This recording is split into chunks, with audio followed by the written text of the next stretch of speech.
So I think I messed up the recording there, so I'll just give that introduction again. We're doing 1 Kings chapter 18 and 19 today, talking about Elijah's ministry, a couple of my favorite chapters.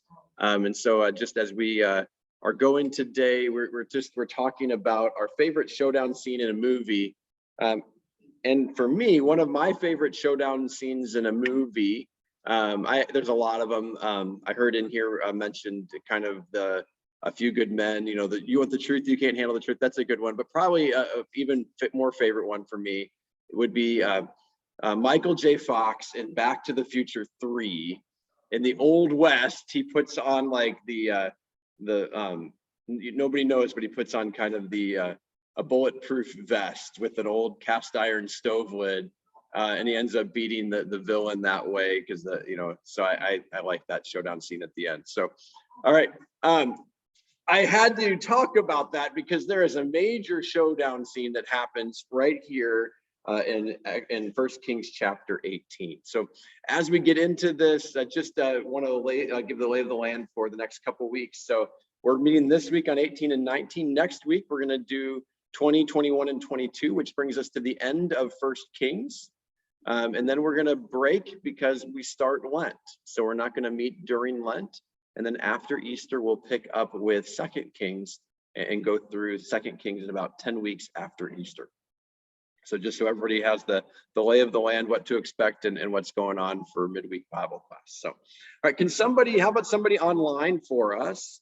Can you read for us 1 Kings 18 verses 1 through 6?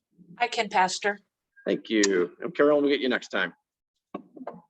After many days, the word of the Lord came to Elijah in the 3rd year, saying, "Go, show yourself to Ahab, and I will send rain upon the earth." So Elijah went to show himself to Ahab. Now the famine was severe in Samaria, and Ahab had called Obadiah, who was over the household. Now Obadiah feared the Lord greatly. When Jezebel cut off the prophets of the Lord, Obadiah took 100 prophets and hid them by 50s in a cave, and fed them with bread and water. And Ahab said to Obadiah, "Go through the land to all the springs of water and to all the valleys. Perhaps we may find grass and save the horses and mules alive, and not lose some of the animals." So they divided the land between them to pass through it. Ahab went in one direction by himself, and Obadiah went in another direction by himself. All right, thank you. Yeah. Thank you so much. So that's great. So what does God tell Elijah to do? That's what we're looking at. God tells Elijah to go and see Ahab. Now it's been 3 years since Ahab has seen Elijah. And if you remember in their last meeting, Elijah said, "It's not going to rain except by my word." And so in the 3 years since, Elijah has been hiding out for his life. First, if you remember, he was in the ravine near his hometown where he was being fed by ravens. And then he went to Zarephath and was God was sustaining through the widow whose oil and flour were not running out. Right? He's been on the run for the last 3 years from Ahab. You can see Jezebel was killing all of the prophets of God during this time. Right? So Ahab's life was in danger this whole time, but yet what does God tell him to do? I'll go see Ahab. No big deal, right? And so he does. And mine starts with after many days, maybe after some time. That's kind of just an idiom for it's after a while. Kind of that idea that after a while. So it's not like it was like a couple of days or a week. This is a while. Then he goes to see Ahab, right? It's been 3 years since it hasn't rained. And what's Ahab doing? He and the head of his household, this is how dire it is, that Ahab is actually doing some of this work himself, right? Not just delegating it to his servants, but he and his chief servant, they're looking for any green grass they can find or any dried grass they can find so that they can have their horses and their mules, some of their livestock graze, because there is no food for their animals, because of the drought for the last 3 years. This is how dire it's become, that if they can't find food, they're going to have to kill their horses and their mules, their livestock, because they won't be able to feed them. I don't know if you remember a couple years ago, the drought was pretty severe down in Texas, and they were having to slaughter basically a lot of their herds because they couldn't have enough water or feed to feed the cattle. And so this still happens today. If there's not enough water, that this can happen to herds and livestock even today. So Obadiah is the guy who's helping King Ahab, and he's over the king's household. We learned some significant things about him. He's a believer in God, pretty significant in the midst of that. Pretty kind of cool thing to think about, even amidst all of the apostasy, not just for King Ahab's reign, but his father and then the dynasties before them. None of them worshiped God. None of them led the people in worship of God. But yet you still have this man who's a high official that is a believer and practicer of the true God, still trying to do the right things. Pretty amazing how God sustains his people, even in the midst of struggle. And so he, in the midst of this, he goes and while Jezebel is killing the prophets of God, he hides 100 of them in a couple of caves. Now, they're not able to prophesy anymore. They're not able to go around and be prophets, because it would mean a death sentence for them and probably for Obadiah too. But he protects them and feeds them and sustains them. Now just, what's that? Ahab was one of the worst kings. If you remember last week when we read that, it said Ahab was worse than all of his fathers who came before him. All right, so and so he was one of the worst kings. And Jezebel, his queen, she was Phoenician, she was wicked as well. So as we look at this, Obadiah, this is not the prophet by the same name. He comes much later, just has the same name as the prophet that comes later on. So that's kind of the setup. These guys are going out, they're in 2 different spots looking for any food they can find. Carolyn, can you go ahead and read that next section for us? As Obadiah was walking along, Elijah met him. Obadiah recognized him, bowed down to the ground, and said, "Is this really you, my lord Elijah?" "Yes," he replied. "Go tell your master Elijah is here." "What have I done wrong?" asked Obadiah, "that you are, excuse me, that you are handing," well, I lost hang on just a second, I just lost it. What have I done? Verse 9, Carolyn, is where you're at. "What have I done wrong?" asked Obadiah, "that you are handing your servant over to Ahab to be put to death? As surely as the Lord your God lives, there is not a nation or kingdom where my master has not sent someone to look for you. And whenever a nation or kingdom claimed you were not there, he made them swear they could not find you. But now you tell me to go to my master and say, Elijah is here." How far? Okay, 16. I don't know where the Spirit of the Lord may carry you when I leave you. If I go and tell Ahab and he doesn't find you, he will kill me. Yet I, your servant, have worshiped the Lord since my youth. Haven't you heard, my Lord, what I did while Jezebel was killing the prophets of the Lord? I hid 100 of the Lord's prophets in 2 caves, 50 in each, supplied them with food and water. And now you tell me to go to my master and say, Elijah is here. He will kill me. Elijah said, as the Lord Almighty lives, whom I serve, I will surely present myself to Ahab today. One more verse. Oh, okay. So Obadiah went to meet Ahab and told him, and Ahab went to meet Elijah. All right, thanks so much, Carolyn. So as we look at this verse, these verses here, Elijah just basically, he meets Obadiah, he's looking for food for the horses.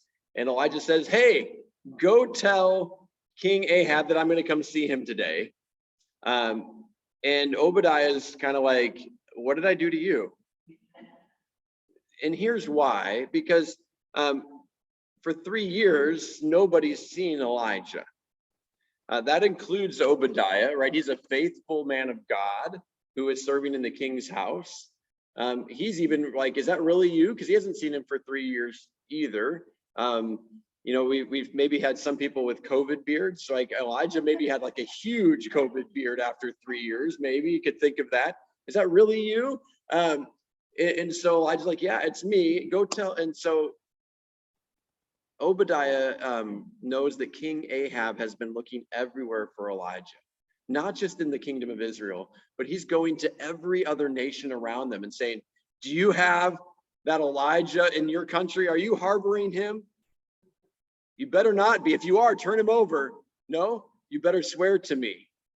We're going to go to war if you have Elijah and I find out about it, right? This is how serious that Ahab is seeking after Elijah. So now Obadiah sees him face to face, and he's going to go back and tell, hey, by the way, I saw Elijah today, and he said he's coming later today, right? If Elijah doesn't show up, Ahab's going to be like, Obadiah, you should have apprehended him, taken him in. It's your fault that we don't have him here because he's the reason we don't have rain right now in our country, right? So Obadiah's fearful for his life, and that's why. And so in the midst of all of that, he's afraid that's there. But Elijah says, as surely as the Lord lives, I'll be there today. So you know and believe that God is alive. If you believe that, know and believe that I will be there today. And he actually says, what's interesting, the term he uses for the Lord, it's Yahweh Sabaoth, Yahweh of hosts, Yahweh the commander of armies is what that means, right? We're seeing one of the liturgies, Lord God of Sabaoth, right? That means the commander, the Lord of armies. And so we think of the angel armies that God is in control of, as Yahweh of the commander of his angel armies lives, I will be there today. So it's kind of an interesting kind of term that Elijah uses there. Yeah, Barb? So does Elijah know that Obadiah? Yeah, and Obadiah even says, haven't you heard what I did for the prophets? Yeah, so Elijah knows that Obadiah is a believer. Yeah. Now that probably isn't known to Jezebel or Ahab, but it would have gotten back. And Obadiah is making sure that Elijah knows, even if he hasn't heard, that he knows that he fears the Lord in the midst of this too. Jezebel a queen? Jezebel's the queen. They don't never say that. Oh, they do. In the last section, we read that last week. Yeah, we read that last week. Yeah. So, yeah. So when Ahab marries her, she's the king, the daughter of the king of in Phoenicia. And so when she marries Ahab, she becomes the queen. The king becomes the queen. All right. Before we go on, no, we'll do a little bit more. How about somebody in the room? Somebody in the room willing to read for us? Yeah, well, thanks.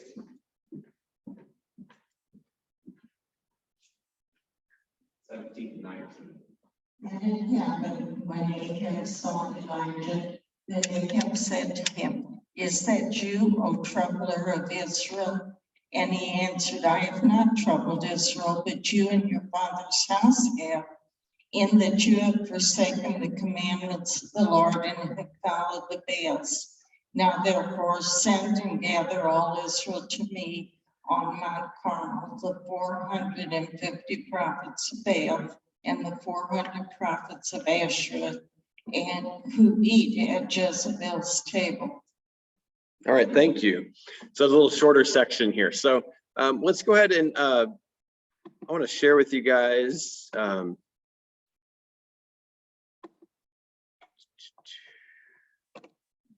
Sorry, let me get to the right page there. Share with you guys my screen here. All right, so this is the map that's on your handout, but just want to follow along, make sure we're on the same page here. So just to review Elijah's life a little bit. Elijah was born over here in Tishbe. So this has got the Sea of Galilee, Jordan River, Dead Sea. It's a little dark in the room, but it's on the same map you have there. He's born over here in Tishbe. You can see that little river or creek that runs above that. That's the river where he goes in the ravine and God feeds him with the ravens. When that creek runs dry, he comes all the way over into Phoenicia, way up here to Zarephath, way on the top of our map as we're looking here. This is in the land of Phoenicia, so not in the land of Israel. He's outside of that. He's left the reservation. He's outside of that because Ahab and Jezebel are killing all of the prophets. And so he goes there and stays with the widow there. When God tells him to go and return to King Ahab, Ahab is down here in Samaria. So down here in Samaria, where he's the king there at that moment in time. That's where the king's palace is. And he calls them all to go to Mount Carmel, or Mount Carmel, which is up here. So if you look at the Israelite coast, you follow that from the south, you see that there's this little bit of a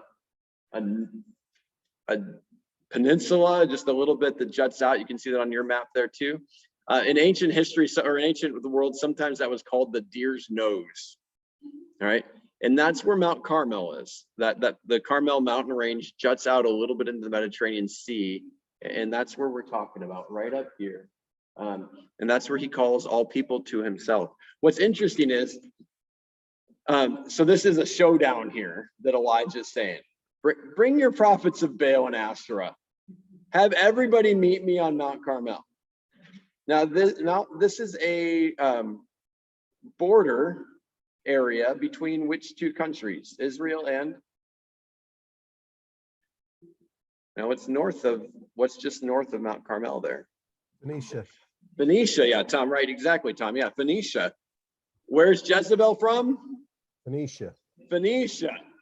All right, so there's this battle that's set up between not just Elijah and the prophets of Baal, not just between Yahweh and Baal, but even between Israel and Phoenicia, where you have this, this is in the land in between, your gods versus our gods kind of a thing that's being set up here, where Elijah is calling them into this battleground mode in the midst of this. So politically, religiously, geographically, Elijah picks a contested area, if you will, on all of those things. It's the high places that people were worshiping these false gods. Mount Carmel would have been one of those high places in the midst of all of this as well. All right, so we'll come back to the map here in just a little bit, and I'll show you some pictures as well. But I wanted to set the stage there for the geography part of that. And so I'm going to, so why doesn't somebody read? No, I'll go ahead and read this. All right, so verse 20. So Ahab sent to all the people of Israel and gathered the prophets together at Mount Carmel. And Elijah came near to all the people and said, how long will you go limping between two different opinions? If the Lord is God, follow him. But if Baal, then follow him. And the people did not answer him a word. Then Elijah said to the people, even I only am left a prophet of the Lord. But Baal's prophets are 450 men. Let 2 bulls be given to us, and let them choose 1 bull for themselves, and cut it in pieces and lay it on the wood, but put no fire to it. And I will prepare the other bull and lay it on the wood and put no fire to it. And you call upon the name of your God, and I will call upon the name of the Lord. And the God who answers by fire, he is God. And all the people answered, it is well spoken. All right. So, oh, I didn't kind of finish that last section, did I, there with the question? So, of what does Ahab accuse Elijah? Troubling Israel. Elijah says, no, you're the trouble of Israel, right? Sometimes the messengers of God who speak the truth of God. I think we lost the other account. I'll be right back. Just give me 1 second.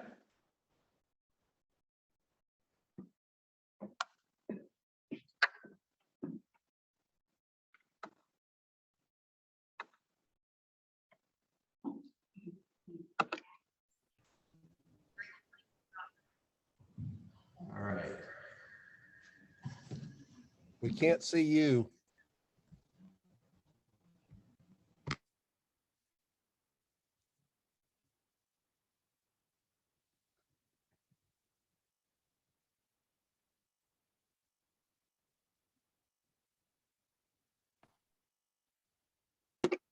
Can you see and hear me now?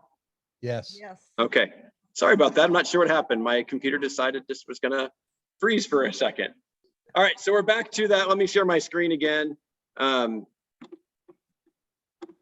we're going there. All right, so I neglected to do question 4 there of what does Ahab accuse Elijah in? It's of trouble in Israel.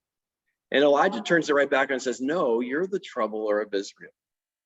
And oftentimes when speaking the truth for God, we can be accused of the very things that we're not doing, but the others are. Whether that's Elijah with being the troubler of Israel, just because he spoke God's truth, it was because of what Ahab had done in his fathers and the people, not because of what Elijah had done. Elijah was just the messenger. But oftentimes when we're the messenger for God, we can be accused of things that are difficult, even if we're speaking the truth in love. So he tells Ahab to call all Israel to Mount Carmel, and that's what Carmel, and that's what he does.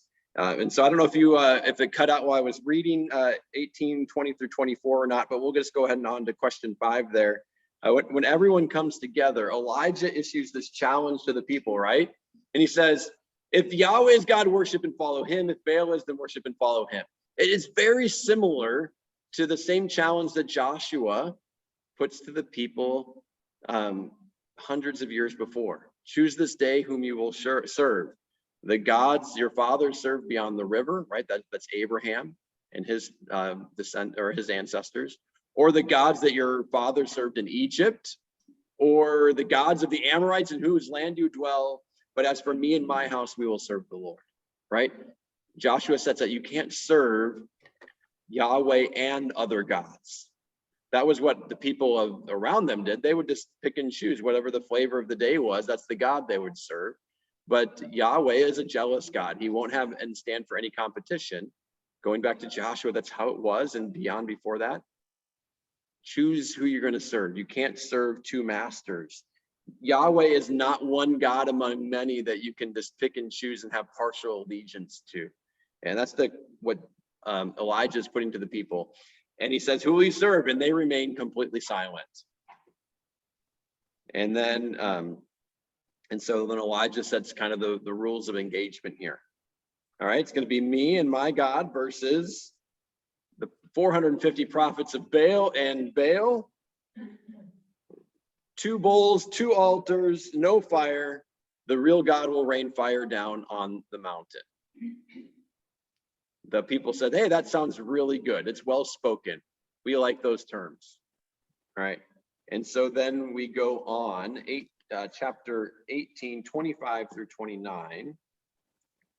Then Elijah said to the prophets of Baal, choose for yourselves 1 Baal and prepare it first, for you are many, and call upon the name of your God, but put no fire to it. And they took the bull that was given them, and they prepared it and called upon the name of Baal from morning until noon, saying, O Baal, answer us. But there was no voice, and no one answered. And they limped around the altar that they had made. And at noon Elijah mocked them, saying, cry aloud, for he is a God. Either he is musing or he's relieving himself, or he's on a journey, or perhaps he's asleep and must be awakened. And they cried aloud and cut themselves after their custom with swords and lances until their blood gushed out upon them.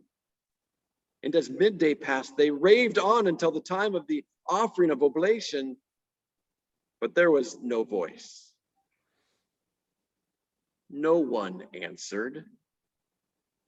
No one paid attention.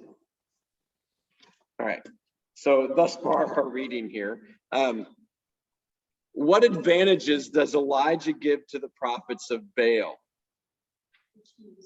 They got to choose which sacrifice, which bull they wanted, so they could choose the better offering if they wanted, the better animal. What else?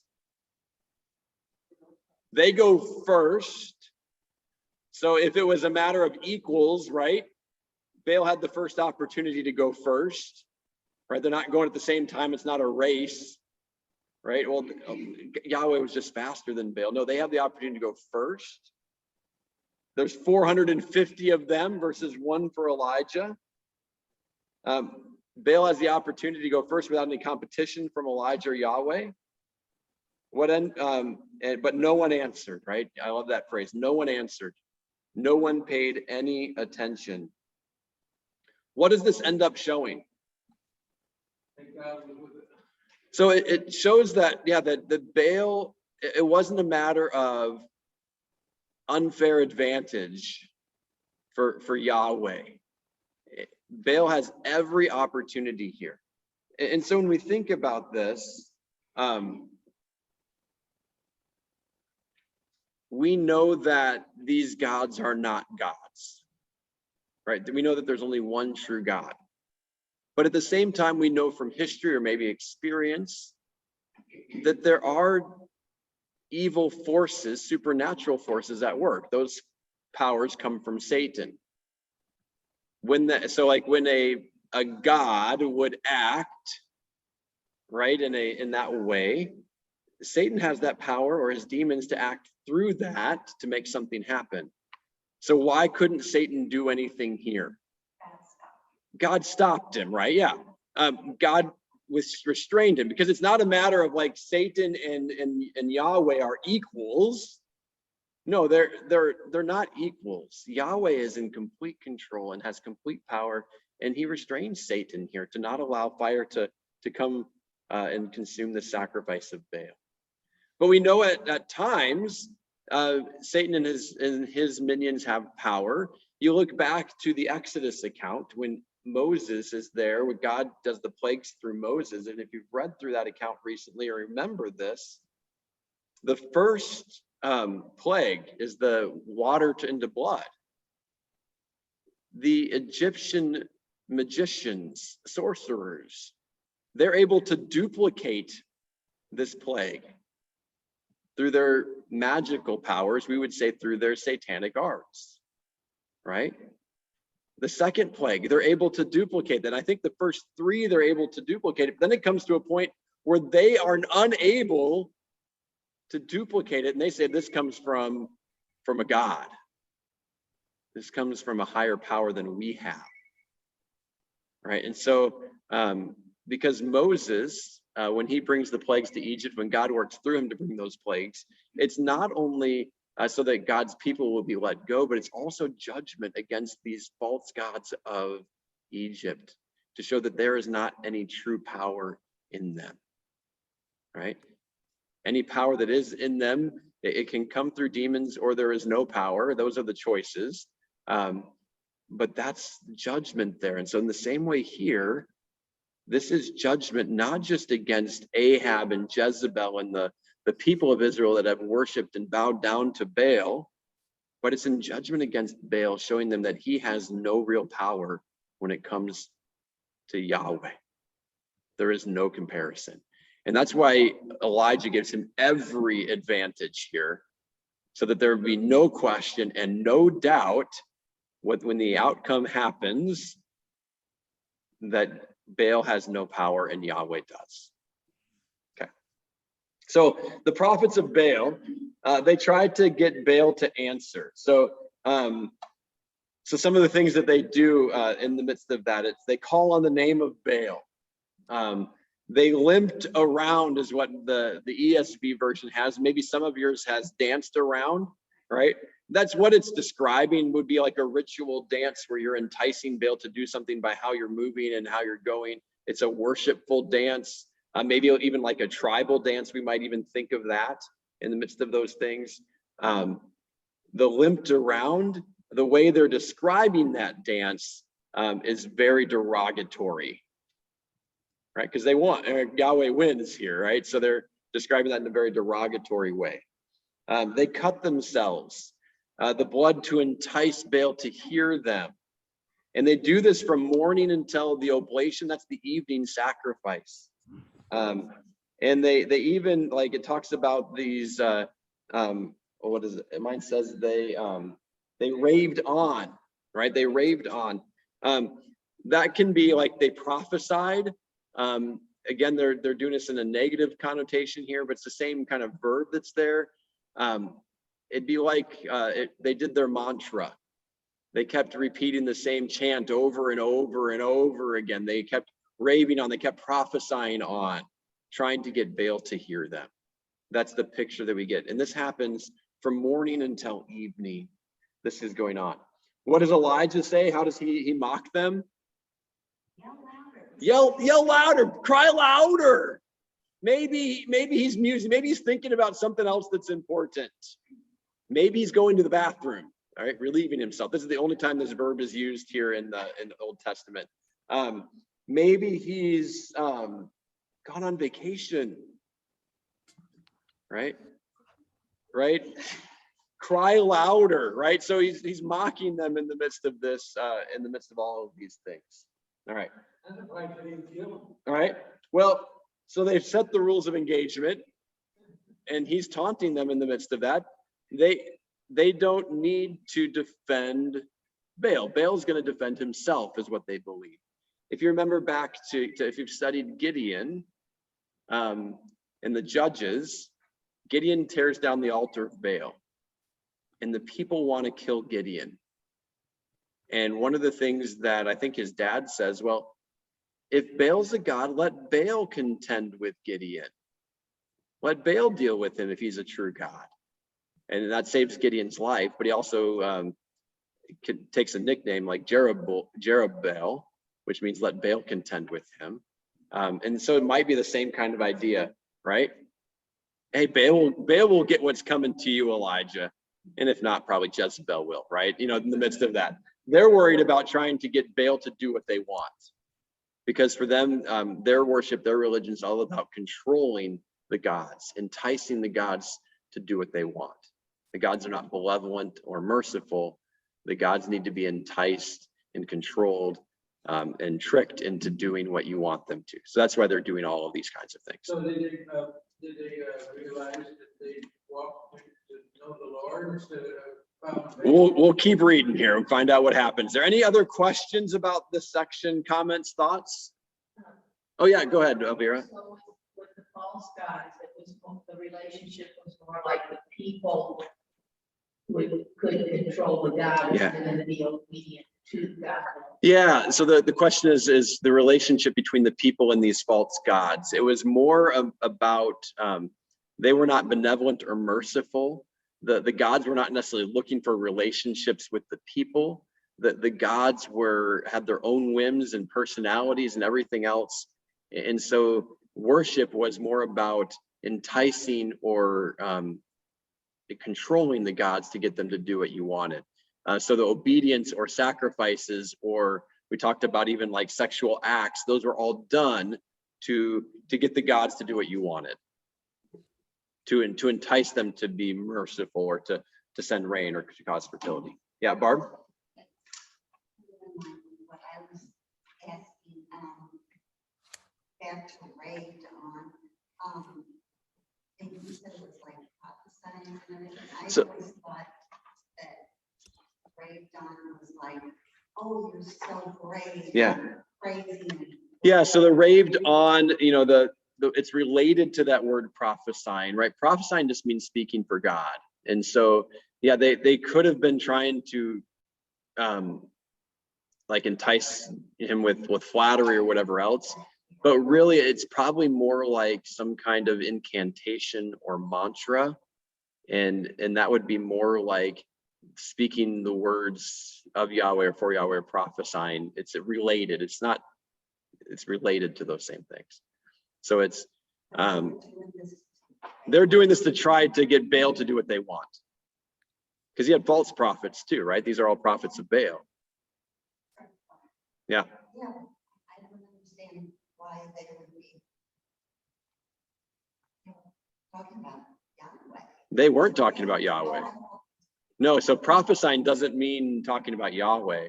Prophecy means speaking for your God Oh, or okay. speaking to your God. Okay. So that's where it's related term. So it's this mantra that they're doing over and over again. This incantation, they're trying to control God, and it's related to the word prophecy.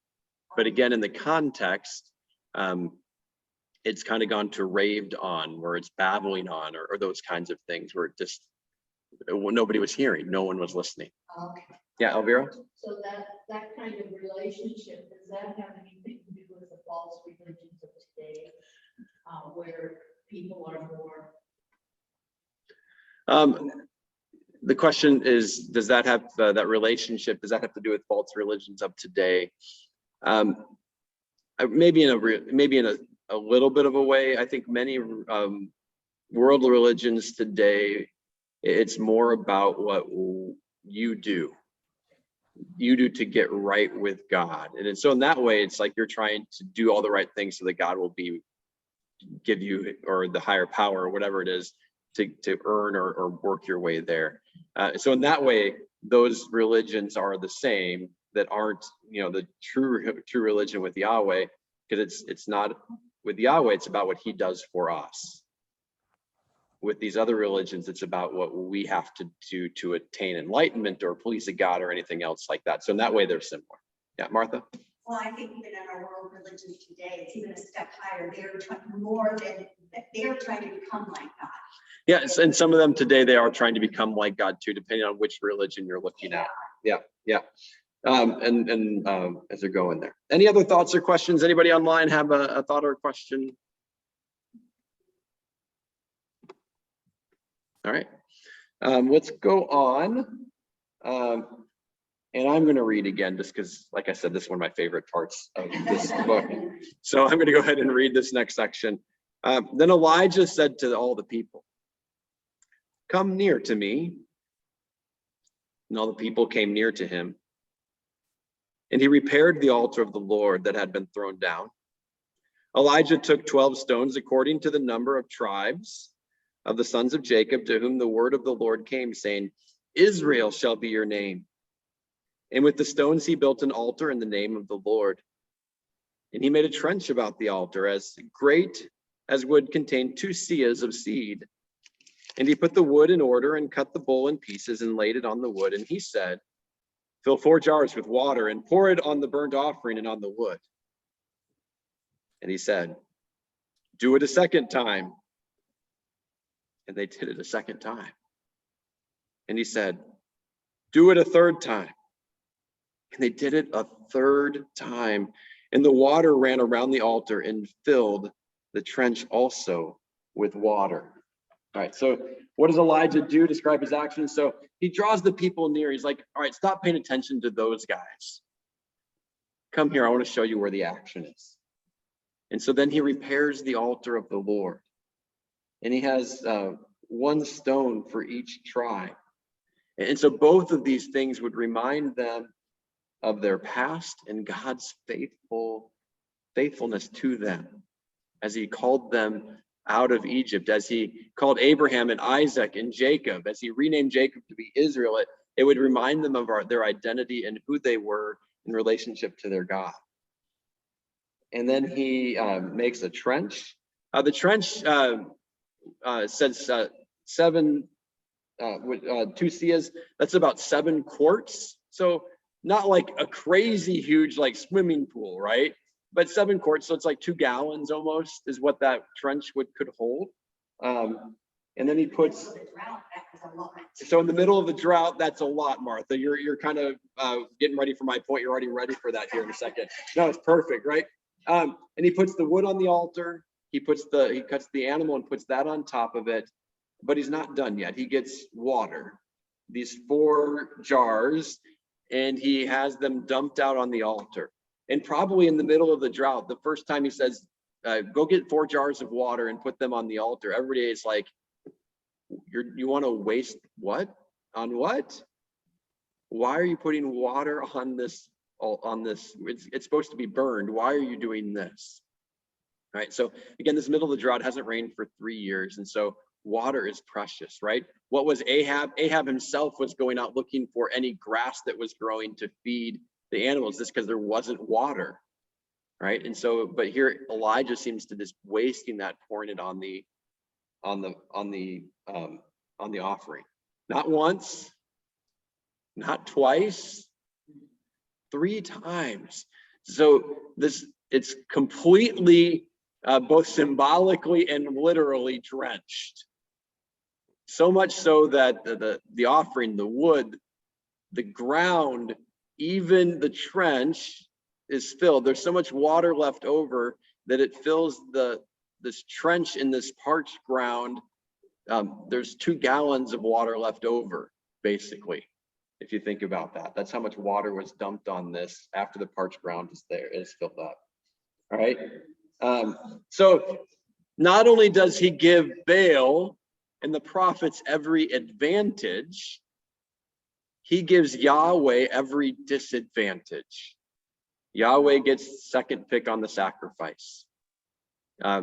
Yahweh, he has Yahweh wait all day before he even builds the altar and places the animal on it.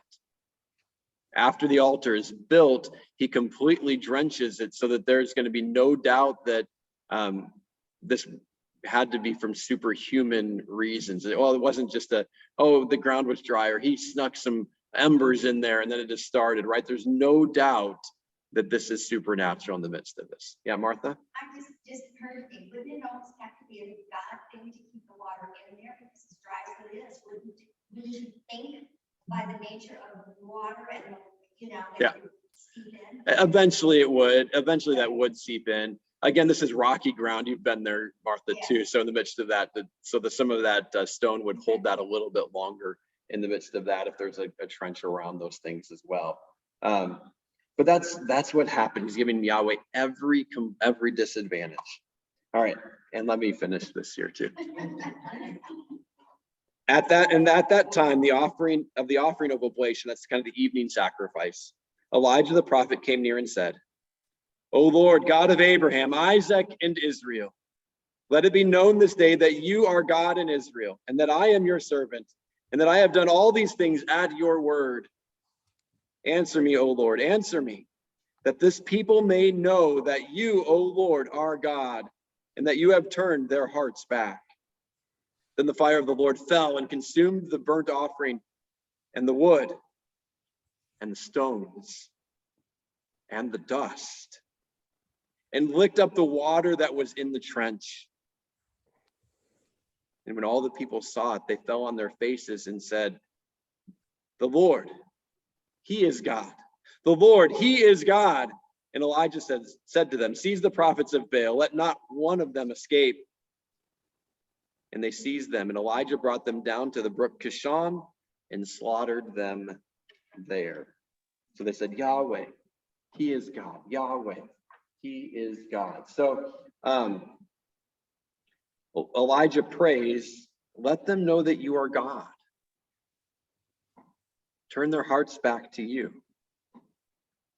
And then fire comes down as Yahweh consumes the burnt offering, the wood, the stones, the dust, and the water. And the people immediately recognize Yahweh as God. And Elijah, as the people capture the prophets of Baal, leads them down to the brook Kishon, to the valley, and then kills them all. All right.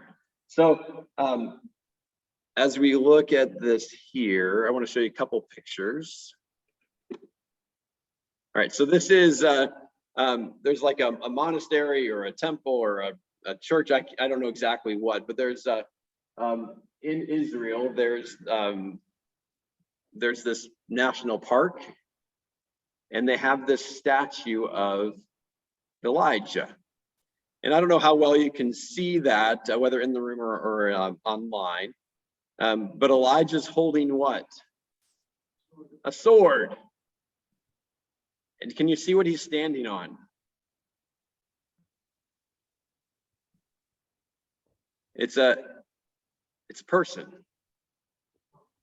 It's a prophet of Baal that he has his foot upon, right? Because Yahweh charges Elijah with destroying the false prophets of Baal. So it's through his sword, that he destroys, that he kills, that he avenges God for the apostasy that's there. All right, so just going to show you a couple other pictures in the midst of this too. This is a view of Mount Carmel, kind of looking north-ish and east. Kind of over here in this area here, we can kind of see it's a little dark in here, but you can see that there's a valley that opens up here, and over here, that's on the other side of the valley, that's where Nazareth is. So just across the valley. If you go farther to the right, across the valley this way, you're looking now towards Jezreel. This is where kind of a summer home or another palace for Ahab and Jezebel, probably especially Jezebel. It's a little closer to home. That's in the midst of there. This is a flat plain today.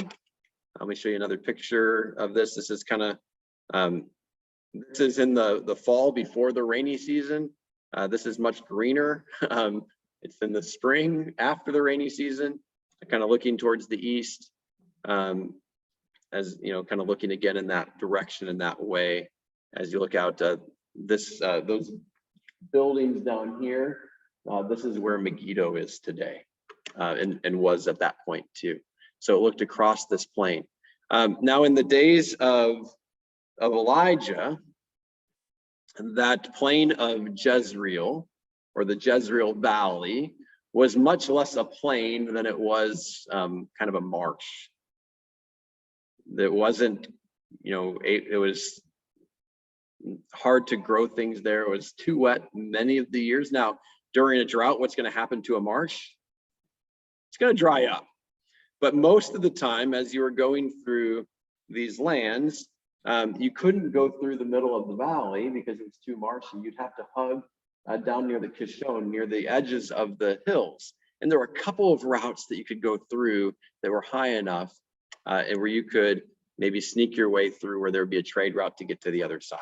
Otherwise, you kind of had to go around the outskirts of this valley. When it hadn't rained, you could go right through because it wasn't wet, wasn't marshy. All right, this is where I'm standing here in this picture. It's farther to the east. So from Mount Carmel going towards Jezreel. So if you look on your map there, Jezreel's closer to the Sea of Galilee. This is, I'm standing where Jezreel would be. There was a tower in Jezreel that stood maybe close to where I was standing here. I'm looking across the mountain there of Mount Moreh. That's the mountain where on the other side of that hill is where the city of Nain is, where Jesus raised the widow's son there. And so there's some other things that happened around the hill of Moreh. There's some ancient battles that were fought. You can see much more of a plain here as you go. From here, it slopes downward toward the city of Beth-Shan and then towards the Jordan River. You go to the left and you're going back towards Mount Carmel and into the Jezreel Valley and towards Phoenicia and the Mediterranean Sea. So from Mount Carmel to about here where Jezebel was, is about 40 kilometers or 25 miles. So not too far, but far enough, right? In the midst of that. So yeah, not too far, but when you're walking or on horses or chariots, it's a little bit farther, right? So in the midst of those things. So that's kind of a lay of the land a little bit here. This is the same, kind of from the same distance. I just turned my camera a little bit. There's this clump of trees right in the middle there. That's the spring of Jezreel. So there would be a spring there that would have fed the city and everything else in the midst of that. There are today, and those are, it's aquaculture, it's fish farming. Yeah. I have a couple of questions. The first one is, what happened to the 400 prophets of Asherah? Doesn't talk about it doesn't tell us what happened. I'm assuming they were killed too, but it doesn't tell us for sure what happens to them. Yeah. The prophets of Asherah, yeah. Is there any significance about, usually it says Abraham, Isaac, and Jacob, but in here it says Eh, Israel. Yeah, so he had already mentioned Israel and that idea where God had changed Jacob's name to Israel. So I think it's that connection upon the faithfulness of God, recalling Israel instead of Jacob. Yeah. Sometimes scripture uses the word Jacob and sometimes Israel, especially when you get into the prophets. It doesn't always mean this, the significance between using one name or the other. It doesn't always mean this. Sometimes it's just another way to say it. But when it does mean something, right? So you hear me, it doesn't always mean this, but when it does, Jacob usually is the name when they're being disobedient in the prophets, and Israel when they're being obedient. Because it's the one is the name of the promise, and the one who wrestles with God and is not overcome and kind of hangs on to God. And the other is the name deceiver, Jacob, right? The one who deceives his brother.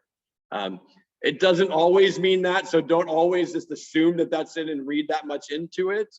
But when you could be looking for that when you see it. And when you're like, well, that's weird, I thought it would have been this.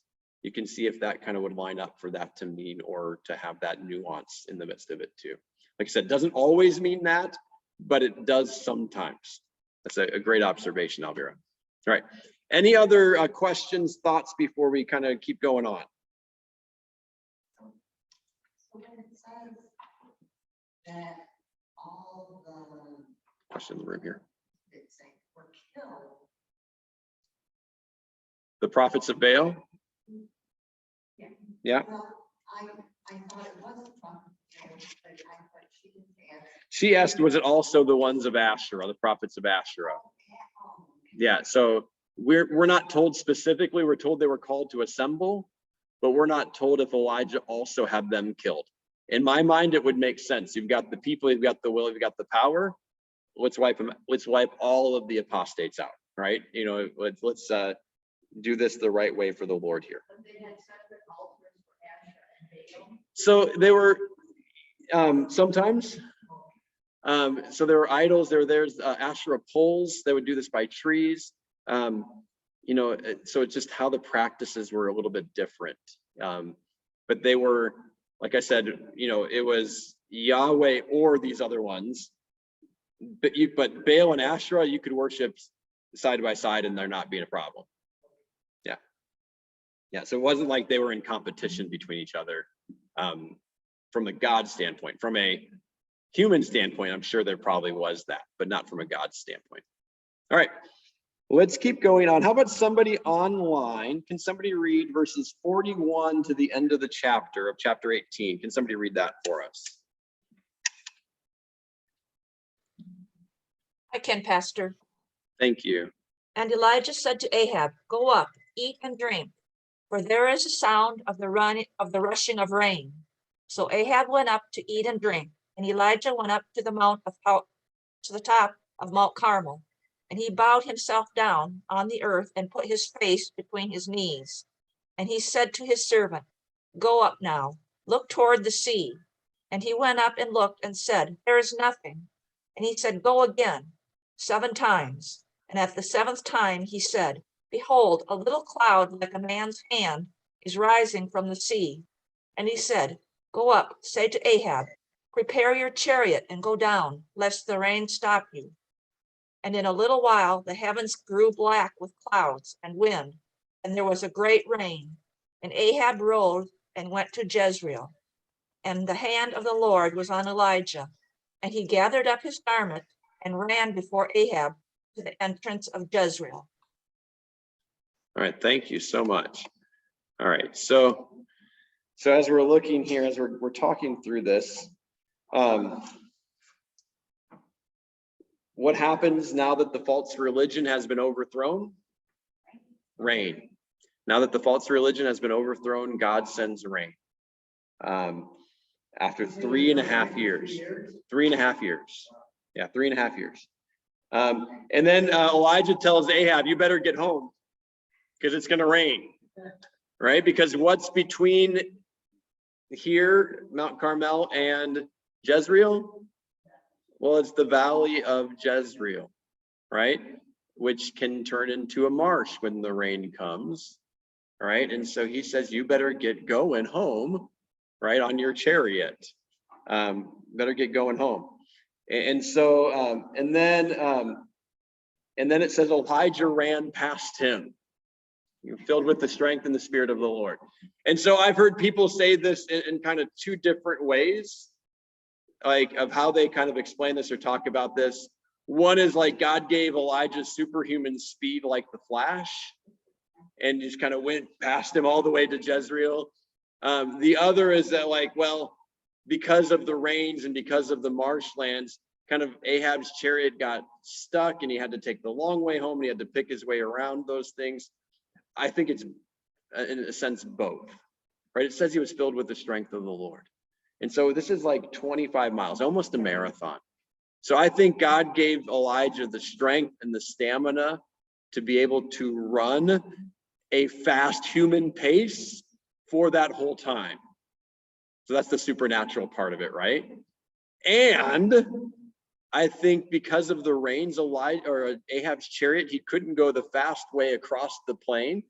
He probably got stuck a few times with the onslaught of rain that's coming down. We've seen flash floods, whether it's in the midst of a drought or not, and how that can affect different things. I think that also slowed Ahab down.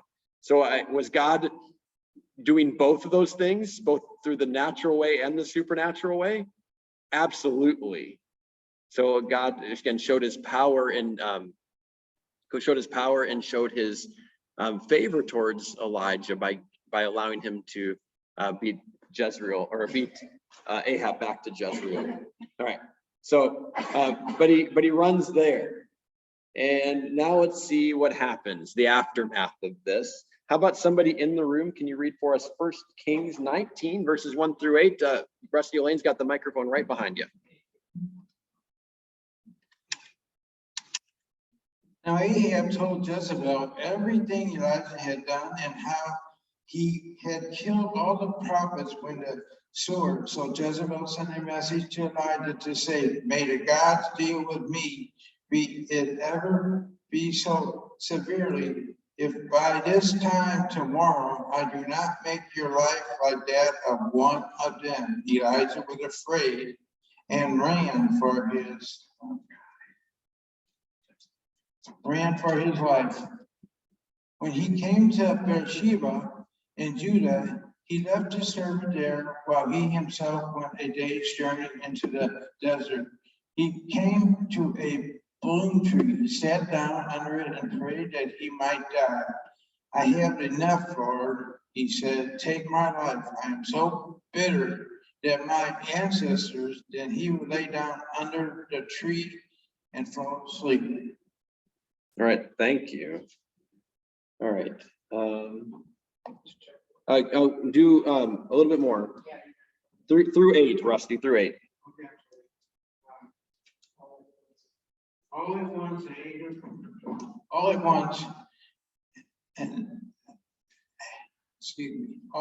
an angel touched him and said, get up and eat. He looked around, and there by his head was a cake of bread baked over hot coals and a jar of water. He ate and drank and then lay down again. Oh, I'm sorry. Okay. The angel of the Lord came back a second time and touched him and said, get up and eat, for the journey is too much for you. So he got up and ate and drank, strengthened by the food. He traveled 40 days and 40 nights until he reached Horeb, a mountain of God. That's good. That's good. Right there. Awesome. All right. Thank you. You're good. All right. So what does Jezebel promise Elijah? By this time tomorrow, may the gods do to me if I don't do this to you, if you're not like one of the prophets that you slaughtered. Right? Now, Elijah knows that's no real threat to Jezebel because he knows that their gods, he just proved that her gods don't have power. But that doesn't mean it's not a threat to Elijah. He's scared. He's scared. He's on the run for his life because Jezebel is still the queen and Jezebel still wants to kill him. So he runs away. As he runs all the way south to Beersheba, So up in Shunem, or Jezreel, sorry, all the way down to Beersheba, and then even south of that into the wilderness around there. So all the way up here is where he starts, and he walks, runs, travels all the way down to Beersheba, and even south of that, down this direction. That is I'm glad you asked that question, Rusty. I planted him there just to ask. That's 124 miles. According to Google Maps, if you're going the ridge route, it's 124 miles, about 200 kilometers. And according to Google Maps, today, if you were to walk that, if you're walking at a good pace, that's 40 hours of just walking. So he didn't do that straight. He and his servant, because his sealer is a servant in Beersheba, they would have spent the night places they would have been going, but they were on the move. And so it had taken him a while to get there. Jezebel, we don't know if she chased him, if she sent people after him. We're not sure what she did and who she sent after him, if she sent anybody. But he knew in his mind it wasn't safe to stay there. He gets to this wilderness around south of Beersheba. He goes under the broom tree and he's like, all right, it's enough. I'm ready to die. I'm done. God, I've done everything you've asked of me. I'm done. All right. We don't know how old he was, but he says, I'm done. Everything I've done, it hasn't done any good. Yeah, I just had a great victory, but what was the point? Jezebel's still queen, Ahab's still king. They still want to kill me and all the prophets and believers. What's the point? I'm ready to die. God feeds him through an angel, gives him bread and water, not once, but twice.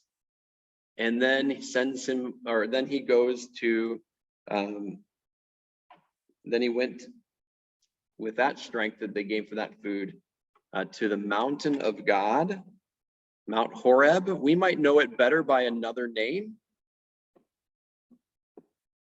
Anybody know what that is? Mount Sinai.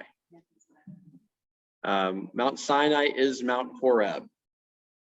So that's way, if you're looking at the map, that's way south, all right? It's not even on this map, down near the bottom part of the Saudi Arabian Peninsula today. That's where that is. All right. And so it's about twice the distance that he already traveled from Jezreel to Beersheba. It's about twice that distance down from Beersheba to Mount Horeb. So yeah, so this is about 250 miles. It's about 10 marathons. Just the second leg is about 10 marathons. And he's going there in 40 days and 40 nights. Okay, as he's traveling there. Now, as we think about that, 40 days and 40 nights should make us think of a few other things, right? What does that make us think of? The flood, the temptation of Jesus, and then 40, just 40 in general, what might that make us think of? The wilderness wanderings for 40 years. All right, now the temptation of Jesus hasn't happened yet, but especially those other two, they have, and they're in history though. That number is full of meaning for us, right? So literal number, probably. Also figurative number, probably, right? So as he's going these 40 days, is he in the midst of his own flood where everything is being destroyed around him in his mind? Absolutely. Is he in the midst of his own wilderness wandering where he's trying to rediscover his identity and purpose and try to get to the place where God wants him to in the promised land? Absolutely. Is he probably facing temptations too, if we want to fast forward in time in that? Yeah. All right. So just a huge kind of both a literal and a figurative meaning, I think, here in this number as we look at that. All right. So let's keep going on. 9 through 18. I'm going to read this too. All right. There, he, that is Elijah, and there is Mount Horeb, right? So on Mount Horeb, Elijah came to a cave and lodged in it. And behold, the word of the Lord came to him, and he said to him, "What are you doing here, Elijah?" He, that is Elijah, said, "I have been very jealous for the Lord. the God of hosts, for the people of Israel have forsaken your covenant, thrown down your altars, and killed your prophets with the sword. And I, even I only am left, and they seek my life to take it away. And he said, go out and stand on the mount before the Lord. And behold, the Lord passed by, and a great and strong wind tore the mountains and broke in pieces the rocks before the Lord. But the Lord was not in the wind. And after the wind, an earthquake. But the Lord was not in the earthquake. And after the earthquake, a fire. But the Lord was not in the fire. And after the fire, the sound of a low whisper. And when Elijah heard it, he wrapped his face in his cloak and went out and stood at the entrance of the cave. And behold, there came a voice to him and said, what are you doing here, Elijah? He said, I've been very jealous for the Lord, the God of hosts. For the people of Israel have forsaken your covenant, thrown down your altars, and killed your prophets with the sword. And I, even I only, am left. And they seek my life to take it away. And the Lord said to him, go, return on your way to the wilderness of Damascus, and when you arrive, you shall anoint Hazael to be king over Syria, and Jehu, the son of Nimshi, you shall anoint to be king over Israel, and Elisha, the son of Shaphat, of Abel Meholah, you shall anoint to be prophet in your place. And the one who escapes the sword of Hazael shall Jehu put to death, and the one who escapes the sword of Jehu shall Elisha put to death. Yet I will leave 7,000 in Israel, all the knees who have not bowed to Baal, and every mouth that has not kissed him. All right. So what does God ask Elijah? Now, what does he asked him first? What are you doing here? Right? Why have you come? Why have you abandoned your calling? And Elijah, how does he answer? I've done everything right, Lord, yet I'm the only one left. I'm the only one that isn't following you. I'm done, right? That's paraphrasing, but that's basically what he's saying, right? And what does God do then? He shows him his power and his majesty. There's a wind, there's an earthquake, there's fire. God's not in any of those. And then there's a whisper. And as Elijah hears the whisper, he knows God's passing by. So he wraps his face in his cloak because he knows you can't see the face of God and live. Right? It's on the same mountain that Moses got to see the presence of God, where he saw God's backside as he was going through, as God hid his face into a cleft of a rock so that he would not be killed in the midst of that with the glory of God. He shows Elijah the same thing, his very presence, and he hears God's whisper. And then if you notice, God asks the same question, and Elijah answers with the exact same words. As I read this, as I interpret this, I think the tone is completely different. And I read it that way. I think you may have heard that, right? I think God now is asking with a different tone. He's now more of like, okay, how about now? What are you doing here now? Now that you remembered my presence, my power, my majesty, now that you've heard again my word, now what are you doing here? And in my mind, I think Elijah's answer is completely shifted. The words are the same, but now the focus is on Yahweh, on what has been going on with God's people. And I'm only the only one left, but whatever you have for me, okay. So I think that's kind of shifted in the midst of that. Yeah, Martha? Well, it's interesting how I think it's interesting how God shows his power and that he still has power, but comes in peace. Yeah. And gives Elijah that peace as a whisper, but Elijah did not have any peace until Yeah. God gave it to him. Yeah, he needed the peace that only God could give. He comes in power, but then also, I like how you said that, comes in peace, Martha. That's great. All right, so what task does God then give Elijah? Go back. You're going to anoint some kings. The king of Damascus, that's up here in Aram or Syria, right? There is a king ruling and reigning in Damascus. If you remember, this is the king that a previous king of Judah had paid off, and his descendants to come attack Israel. That was what we talked about last week to lessen the burden that was there. But this is a new king of Damascus that he's anointing. Much like David was anointed king of Israel, even while Saul was king. So this king of Damascus is anointed while the other one's still reigning. And then Jehu is to be king of Israel. Ahab's still reigning, and actually his son and grandson reign after him. But Jehu has been anointed king of Israel, much like David was in the days of Saul. And then Elisha is anointed to be prophet. God is giving these tasks to Elijah because Elijah's not the only one. He's not the only one left.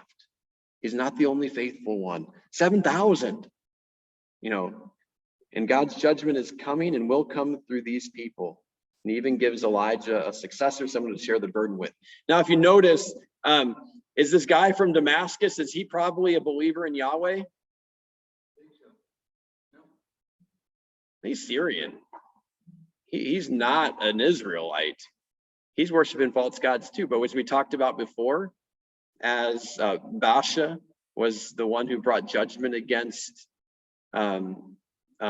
Jeroboam, and then as others brought, right? God uses people for his instruments of judgment, even if they're unbelievers. He uses all people for his mission and his plan, whether or not they believe in him. But these are going to execute his judgment against the apostasy of Ahab and his household. All right. All right. Let's go ahead. Can somebody, how about somebody online finish us off? Verse 19 to the end of the chapter. Got it. Thank you.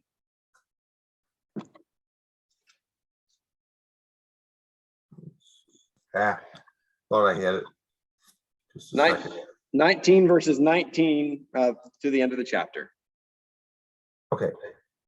So Elijah went from there and found Elisha, son of Japheth. He was plowing with 12 yoke of oxen, and he himself was driving the 12th pair. Elijah went up to him and threw his cloak around him. Elisha then left his oxen and ran after Elijah. "Let me kiss my father and mother goodbye," he said, "and then I will come with you." "Go back," Elijah replied. "What have I done to you?" So Elisha left him and went back. He took his yoke of oxen and slaughtered them. He burned the plowing equipment to cook the meat and gave it to the people, and they ate. Then they set out to follow Elijah and became his attendant. All right, thank you very much. All right, so as we look at this here, as we kind of finish off this section of chapter 19, Elisha begins to work with Elijah. Elijah throws his mantle around him, basically saying, transferring his kind of authority. You will be the one that will be my successor there in the midst of that. This is not an easy task. Elisha says, "Hey, I'm following you. Let me just go back and say goodbye to my family." And Elijah's like, "What have I done? This is a hard and difficult task. This will not be easy. You don't need to come with me." But Elisha says, "No, I'm coming with you." He slaughters the cattle that he was using to plow, that 12th pair. He burns the equipment to say, "I'm not going back. I'm leaving this life behind." And then he throws a feast for the people in his village that were around him there. When I came here to St. John's, there was my ordination, right? We had a worship service where I was ordained. And then afterwards we had a feast to celebrate that. And this is what I kind of liken this to. This is that feast you celebrate going into this ministry. But it's more than that for Elisha, where he's actually leaving behind his old life. And even the feast and how it was cooked, is an act and a symbol of him leaving behind this life for this new calling that he's now received as a prophet of Yahweh, prophet of God. Elisha willingly follows, willingly accepts this calling to be a prophet. All right. So why is training the next generation so important? Keep God's word alive. Yeah. Other thoughts? We aren't going to live forever. We need to empower and train and equip the next generation, right? To have them lead and go on. So it does go on to the next generations. When it becomes about us, when we try to hold on to what we've done, we're not doing ourselves or the mission any good. We need to empower and train up and lead up the next generation. It's so easy to get into that mind of Elijah where it's only about me and what I'm doing. And that leads to burnout. And that's whether you're a professional church worker or a lay person or whatever that is, it leads to being burnt out where you think it's all about you and what you've done. And we need to be reminded of God's power in that. And part of the fix of that is to be equipping and training the next generation, the next set of leaders will take over your place. Elvira? And I think in training and even in teaching, Sunday school teachers will tell you they get as much out of it as they give. Yeah, and teaching is an encouragement. As you teach, as you pass that on, it's not just about what you give, it's about what God's filling you up as you do that. But so often we say, well, it's just easier for me to do this myself. Might be easier, but it's not right. Right, and we fall into that trap, whether we're lay people or whether we're professional church workers. We need to be equipping and training the next generation always, and teaching them how to equip and train the next generation after them. Because it's so important, so we're not alone, so the mission continues, all of those things. So as we look at Elijah here, we actually have many more accounts and stories about Elisha, but Elijah, as he was first, and as we look at his ministry, seeming to be the only one here, is seen as one of the greatest prophets in the Old Testament. And they talk about a new and greater Elijah who is to come. We know that's Jesus, right? In some ways. So Elijah is a type of Jesus. We talk about type, T-Y-P-E. That means that there's what happened in history to the type happens in a greater and fuller way to the anti-type, something greater than that person, in this case, Jesus. So let's just kind of do that exercise for a minute. How is Elijah like Jesus? Both confronted false religion and had false things that they confronted, even had major showdowns, didn't they? Elijah on Mount Carmel, and where he destroyed the prophets of Baal. Jesus on Mount Calvary, where he destroys Satan and the forces of darkness. Yeah. How else? They often were walking alone, even though God was there. I mean, God So was with them. they often were walking, even though God was with them, they often were walking alone, seemingly by themselves. They're the only ones that really understood their mission and were doing those things. Yeah. Elijah, last week we looked at, he stayed with the widow and he did what with her son?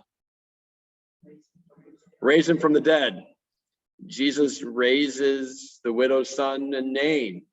He raises Lazarus. He raises Jairus' daughter and himself, right, is raised from the dead. Yeah, a new and greater, and we'll be raised too, yeah. How else is Elijah a type of Jesus?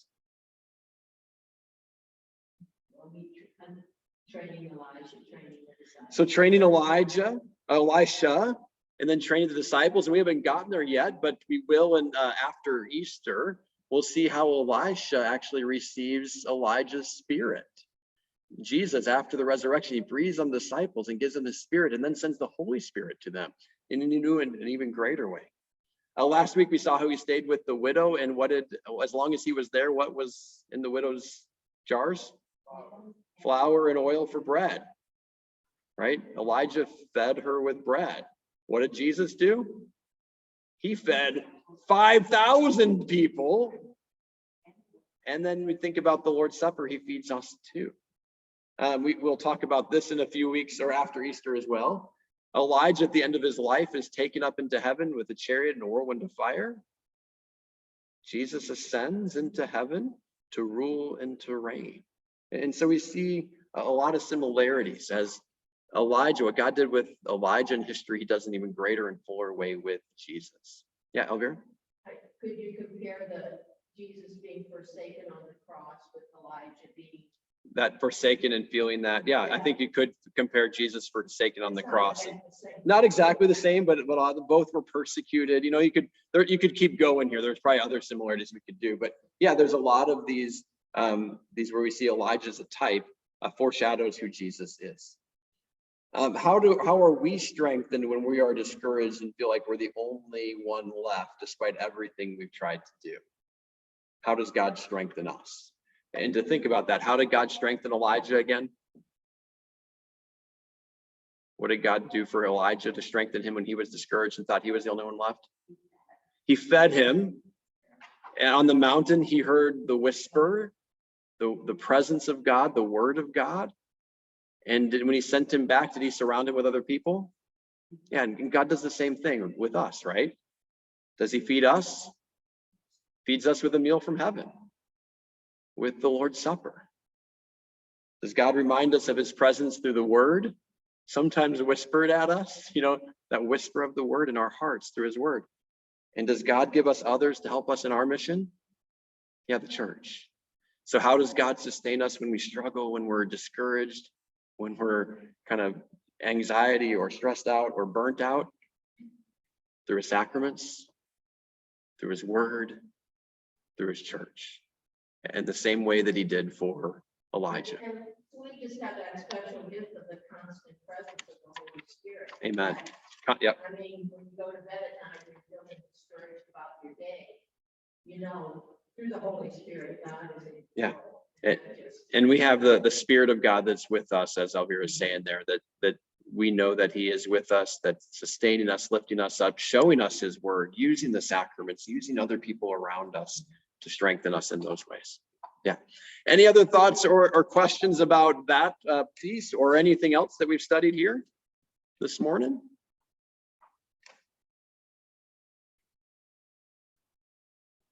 All right, not seeing anybody jump and move towards their mute button on here to unmute themselves and nobody in the room. Let's go ahead and close with prayer. Heavenly Father, thank you for the blessings that you give to us today.